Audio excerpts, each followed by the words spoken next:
My sister-in-law's getting married. She and her mom wanted something trendy to number the tables with. So here's how to make table number blocks for a wedding reception.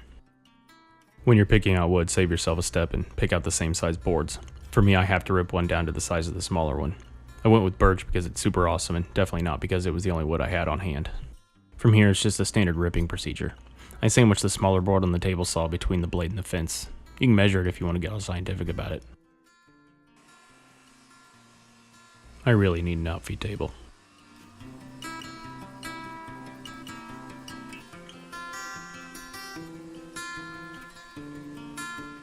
Upon completion of the standard ripping procedure, engage standard standing procedure.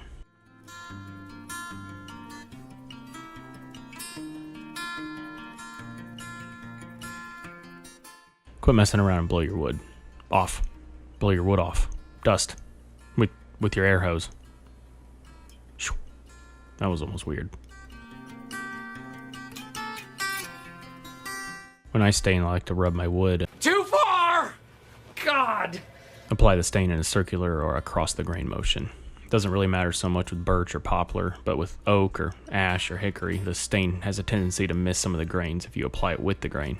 Doing it this way helps prevent that. I'm not looking for the stain to be too dark, so I'll wipe it off pretty quick. This is where you need to wipe with the grain.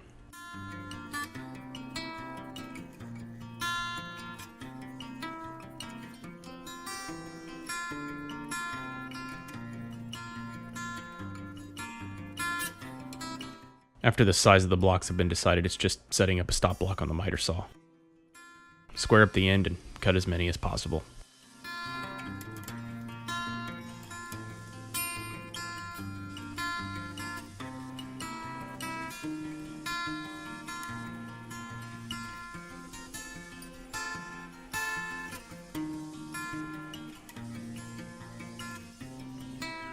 You get the point. Now that you lined up all the blocks on your table saw, resist the temptation to play dominoes and start sanding down the sharp edges. I stapled some sandpaper to a piece of scrap. It helps keep the sanding force as even as possible.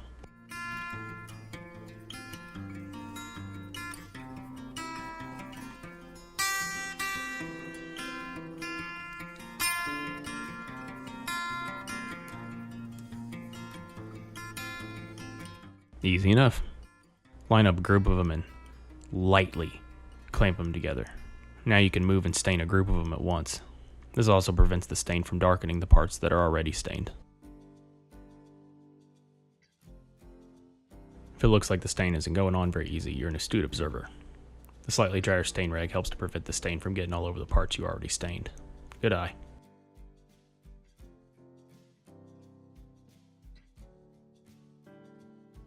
Wipe the blocks with a clean towel to even everything up.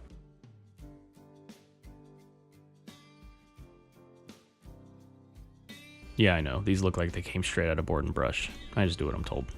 We're using a Cricut to cut out the number stencils. There's a ton of how-to Cricut videos on the old interwebs, so we'll just watch it do its thing.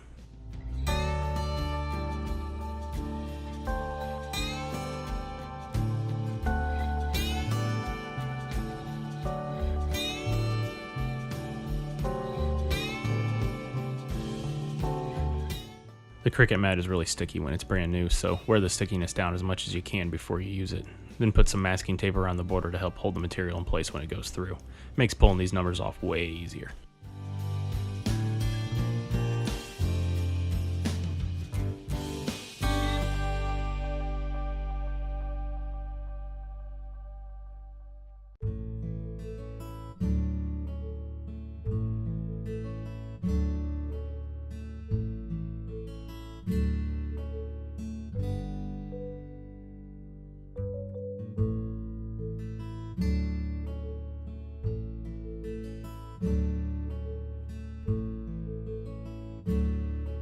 Transfer tape does exactly what its name implies.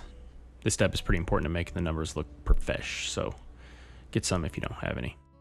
Same thing as the Cricut mat as far as the stickiness. If it's too sticky, you're going to have a bad time. Press down the edges of the number really well for a laser sharp paint line. Then peel off the transfer tape and save it for the next one. Dabbing works the best here as opposed to brushing. Brushing the paint has a tendency to get under the vinyl. You lose that laser edge. We're going for lasers, if you haven't guessed.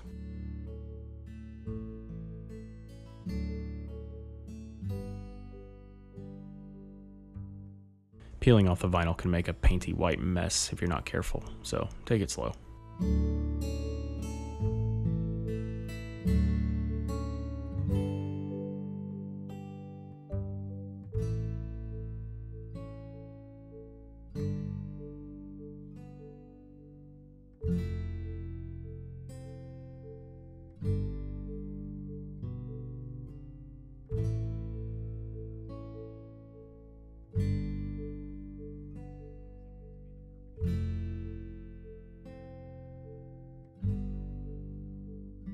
Alright, so you see that right there? When she pulled up the vinyl backing, the vinyl came with it. That's because she needed to bend the vinyl backing at a steeper angle, folding it right at that point.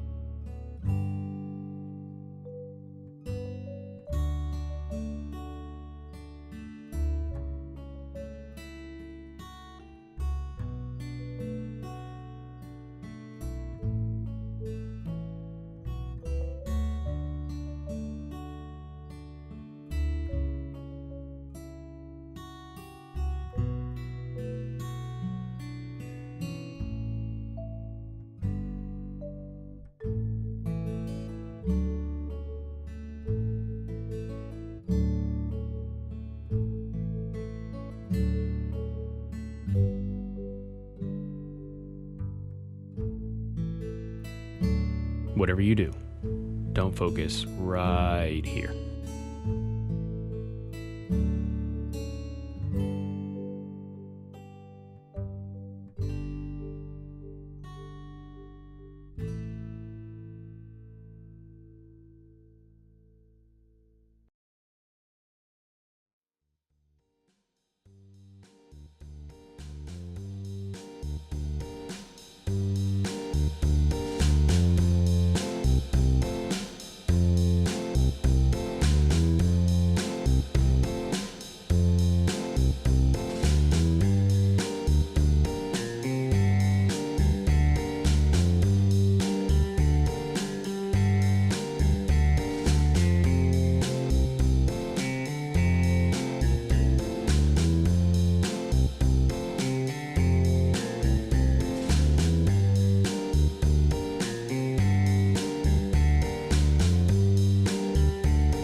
I think one of the coolest things about this project is you don't have to be an expert woodworker or painter or Cricut user to make nice things. I'm not the biggest fan of trendy projects like this, but I get why it's trendy, because anyone can do it, and it'll look good when it's done. Thank you so much for watching. Be sure to leave a comment and let me know what you think. I'm going to be posting more videos of my woodworking projects, so subscribe and hit the bell icon so YouTube will let you know when a video's out. See you later.